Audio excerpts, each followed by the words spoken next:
అనకాపల్లి జిల్లా కసింకోట మండలం నూతనగుంటపాలెం petrol bunk వద్ద ఒక ప్రైవేట్ బస్సు తిరగబడింది. ఒరిస్సాలోని అడ్డుగుంగి నుండి హైదరాబాద్ వెళ్తున్న బస్సు 16వ జాతీయ రహదారి వద్ద స్కిడ్ అయింది. వర్షం కారణంగా స్కిడ్ అయి స్టీరింగ్ లాక్ అవ్వడం వల్లే ఈ ప్రమాదం జరిగిందని బస్ డ్రైవర్ చెబుతున్నారు.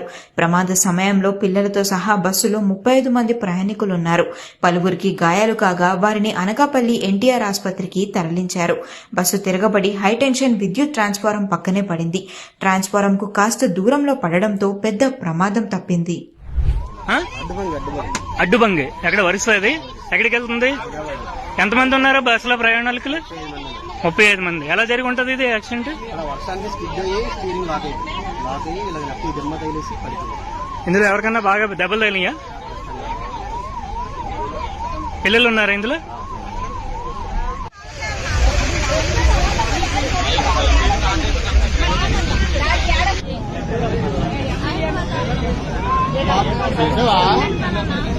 Apa?